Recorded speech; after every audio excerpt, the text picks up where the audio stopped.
Good morning বৃত্তান্ত, আপনাদের সঙ্গে আমি দেবলীনা। চোখ রাখবো আজকের মর্নিং আপডেটে। আমাদের সঙ্গে টেলিফোনে রয়েছেন আমাদের প্রতিনিধি, তার কাছ থেকে শুনে নেব আজকের আবহাওয়ার রিপোর্ট।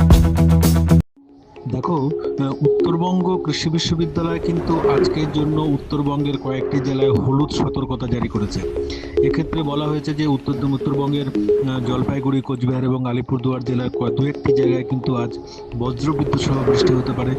স্বাভাবিকভাবে কিন্তু হলুদ সতর্কতা জারি করেছে এবং ঘন্টায় কিন্তু 30 থেকে 40 কিলোমিটার বেগে বাতাস প্রবাহিত হতে পারে, এমনটা পূর্বাভাস রয়েছে আবহাওয়া দপ্তরে। পাশাপাশি উত্তর দিনাজপুর, দক্ষিণ দিনাজপুর এবং মালদা জেলার ক্ষেত্রে বলা হয়েছে এক্ষেত্রে কিন্তু কোথাও কোথাও কিন্তু 2-1 পশলা হালকা থেকে হালকা বৃষ্টি হতে পারে, এমনটাই পূর্বাভাস রয়েছে আবহাওয়া দপ্তরে। তবে সামগ্রিকভাবে কিন্তু উত্তরবঙ্গের সর্বত্র আকাশ আংশিক মেঘলা থাকবে, দু একটি জায়গায় হালকা বৃষ্টি হতে পারে। উত্তরবঙ্গের উত্তরে পার্বত্য অঞ্চল, দার্জিলিং এবং কালিম্পং জেলার সেখানে কিন্তু কোথাও কোথাও কিন্তু রৌদ্রকর জল আবহাওয়া থাকবে।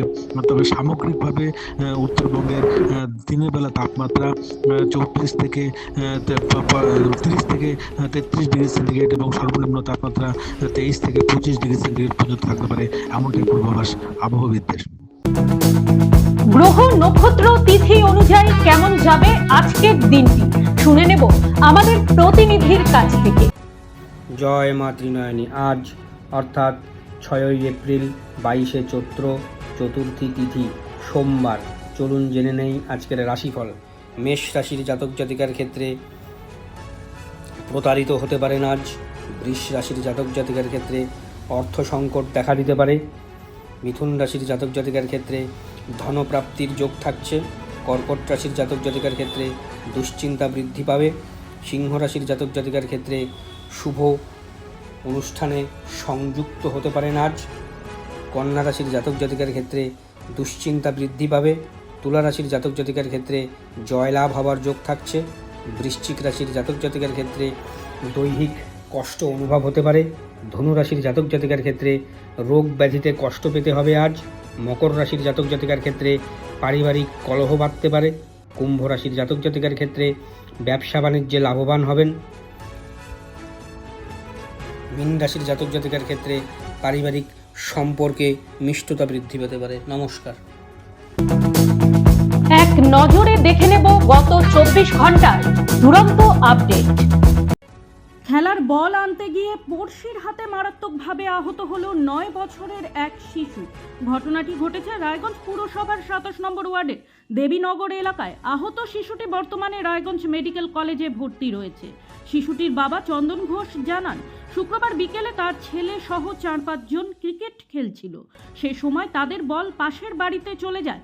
বলটি নিয়ে আসতে গেলে ওই বাড়ির মালিক গাড়ি চালক তপন ঘোষ তার ছেলেকে পাঁচিল থেকে টেনে হিঁচড়ে নামিয়ে চড় থাপ্পড় মারে ও গলা টিপে ধরে। আহত শিশুটি বাড়ি ফিরে কাঁদতে কাঁদতে সম্পূর্ণ ঘটনা জানায় ও শ্বাসকষ্টজনিত কারণে অজ্ঞান হয়ে যায়। তড়িঘড়ি পরিবারের লোকেরা তাকে প্রাথমিক চিকিৎসার জন্য রায়গঞ্জ মেডিকেলে নিয়ে আসে। বর্তমানে শিশুটি রায়গঞ্জ মেডিকেলে চিকিৎসাধীন। রবিবার রায়গঞ্জ মেডিকেলে উপস্থিত শিশুটির বাবা জানান, ঘটনার পর রায়গঞ্জ থানায় অভিযুক্ত তপন ঘোষ ও বাপ্পা ভৌমিকের নামে অভিযোগ দায়ের করা হলেও পুলিশ এখনো পর্যন্ত কোনো পদক্ষেপ গ্রহণ করেনি। অবিলম্বে ঘটনার পূর্ণ তদন্ত করে অভিযুক্তদের শাস্তির দাবি জানিয়েছেন তিনি। তৃণমূল কংগ্রেসের অপশাসন ও দুর্নীতির প্রতিবাদে রায়গঞ্জ ব্লকের মহারাজা এলাকায় বড়সড় রাজনৈতিক যোগদান কর্মসূচি অনুষ্ঠিত হল রবিবার। সংখ্যালঘু মানুষ সহ প্রায় 5,000 মানুষ এদিন বিজেপিতে যোগদান করেন, যা স্থানীয় রাজনীতিতে নতুন সমীকরণের ইঙ্গিত দিচ্ছে। বিশিষ্ট সমাজসেবী ও ব্যবসায়ী উত্তম চ্যাটার্জির উদ্যোগে আয়োজিত এই কর্মসূচিতে উপস্থিত ছিলেন রায়গঞ্জের সাংসদ কার্তিক চন্দ্র পাল, উত্তর দিনাজপুর জেলা বিজেপি সভাপতি নিমাই কবিরাজ এবং হেমতাবাদ বিধানসভার বিজেপি প্রার্থী হরিপদ বর্মন। মহারাজা এলাকার একটি বেসরকারি ভবনে এই যোগদান সভা অনুষ্ঠিত হয়। এদিনের এই যোগদানকে ঘিরে রাজনৈতিক মহলে জোর চর্চা শুরু হয়েছে।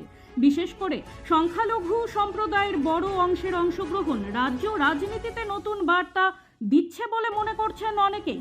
এই প্রসঙ্গে রায়গঞ্জের সাংসদ কার্তিক চন্দ্র পাল বলেন, তৃণমূল কংগ্রেসের লাগামহীন দুর্নীতি ও অপশাসনের ফলে সাধারণ মানুষ তাদের থেকে মুখ ফিরিয়ে নিচ্ছে। আগামী দিনে রাজ্যে পরিবর্তন অনিবার্য। উত্তর দিনাজপুর জেলা বিজেপি সভাপতি নিমাই কবিরাজ বলেন, মানুষ এখন পরিবর্তন চায়।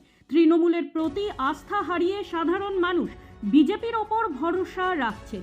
সাধারণ মানুষের ক্ষোভ ও বঞ্চনা কাছ থেকে দেখেছি, সেই কারণেই আজ এত মানুষ বিজেপির পতাকা তলে একত্রিত হয়েছেন। আমরা উন্নয়ন ও স্বচ্ছ রাজনীতির পক্ষে। আগামী 23 এপ্রিল রায়গঞ্জ বিধানসভা কেন্দ্রে অনুষ্ঠিত হতে চলেছে নির্বাচন। এই নির্বাচনে 1 ইঞ্চিও জমি ছাড়তে নারাজ রায়গঞ্জের তৃণমূল প্রার্থী কৃষ্ণ কল্যাণী। সাধারণ মানুষের সাথে প্রতিনিয়ত জনসংযোগ সারছেন তিনি। সেই ধারাবাহিকতায় রবিবার কপালী ও বৈশ্য কপালী সম্প্রদায়ভুক্তদের সংগঠনের সঙ্গে একটি গুরুত্বপূর্ণ বৈঠক করেন তিনি। রায়গঞ্জের বিধান মঞ্চে এই বৈঠক অনুষ্ঠিত হয়, যেখানে উপস্থিত ছিলেন সংগঠনের অন্যতম নেতৃত্ব অরিন্দম সরকার সহ অন্যান্য সদস্যরা। এই বৈঠকে সংগঠনের বিভিন্ন দাবি দেওয়া এবং সমস্যা তুলে ধরা হয় তৃণমূল প্রার্থীর সামনে। প্রার্থী কৃষ্ণ কল্যাণী সংগঠনের পাশে থাকার আশ্বাস দিয়েছেন এবং আসন্ন নির্বাচনে তাদের সমর্থন চেয়েছেন। অন্যদিকে কপালী এবং বৈশ্য কপালী সম্প্রদায়ের মানুষজন সর্বতোভাবে সমর্থন জানিয়েছেন তৃণমূল প্রার্থীকে। মালদার কালিয়াচক কাণ্ডে টানা তৃতীয় দিনে এনআইএর আধিকারিকরা রবিবারও কালিয়াচক 2 নম্বর ব্লক এলাকায় দফায় দফায় জিজ্ঞাসাবাদ ও তথ্য সংগ্রহের কাজ চালানো হয়। এনআইএ সূত্রে খবর, প্রাথমিক তদন্ত পর্ব শেষ করে কলকাতায় ফিরতে পারে তদন্তকারী দল। সোমবার তারা প্রাথমিক রিপোর্ট জমা দেবে বলে জানা গিয়েছে। সেই কারণে শেষ মুহূর্তে তদন্তে আরও গতি আনা হয়েছে। ইতিমধ্যেই জাতীয় তদন্তকারী সংস্থার একটি বিশেষ টিম বুধবার গভীর রাতে কলকাতার বালিগঞ্জে আক্রান্ত এক বিচারকের বাড়িতেও পৌঁছয়। সেখানে বিচারকের সঙ্গে বিস্তারিত কথা বলে ঘটনার আগে ও পরে কি কি ঘটেছিল, কতজনের জমায়েত ছিল এবং পাইলট গাড়িতে করে নিয়ে যাওয়ার সময় কোথায় কোথায় তাদের আটকে দেওয়া হয়েছিল, সেই সমস্ত বিষয়ে খুঁটিনাটি তথ্য সংগ্রহ করা হয়।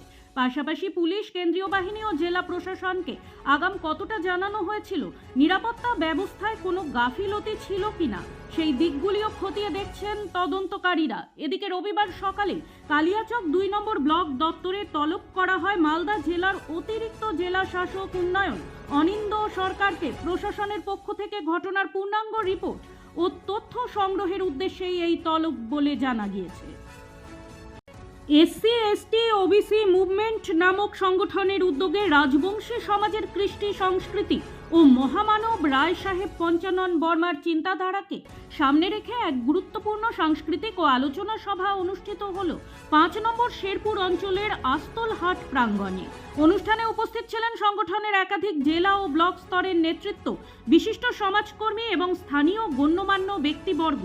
সভার শুরুতেই পঞ্চানন বর্মার প্রতিকৃতিতে মাল্যদান ও শ্রদ্ধার্ঘ্য নিবেদন করা হয়।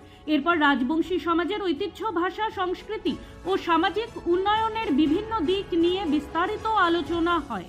বক্তারা তাদের বক্তব্যে বলেন, পঞ্চানন বর্মার আদর্শ আজও প্রাসঙ্গিক। তার দেখানো পথ অনুসরণ করে রাজবংশী সমাজকে শিক্ষার প্রসার, সামাজিক ঐক্য এবং আত্মমর্যাদার লড়াইয়ে আরও এগিয়ে যেতে হবে।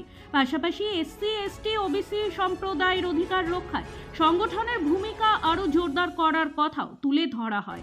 অনুষ্ঠানে সাংস্কৃতিক পর্বেরও আয়োজন করা হয়, যেখানে রাজবংশী লোকসঙ্গীত, নৃত্য ও ঐতিহ্যবাহী পরিবেশনা দর্শকদের মুগ্ধ করে। এলাকার বহু মানুষ স্বতঃস্ফূর্তভাবে এই অনুষ্ঠানে অংশগ্রহণ করেন। সংগঠনের পক্ষ থেকে জানানো হয়েছে, আগামী দিনেও এই ধরনের কর্মসূচির মাধ্যমে সমাজের ঐতিহ্য ও সচেতনতা বৃদ্ধির কাজ চালিয়ে যাওয়া হবে। গুড মর্নিং বৃত্তান্ত আজ এই পর্যন্তই। ঘরে বাইরে খবরে থাকুন, চোখ রাখুন নিউজ বৃত্তান্তে। নিউজ বৃত্তান্ত, হলুদ নয়, স্বচ্ছ।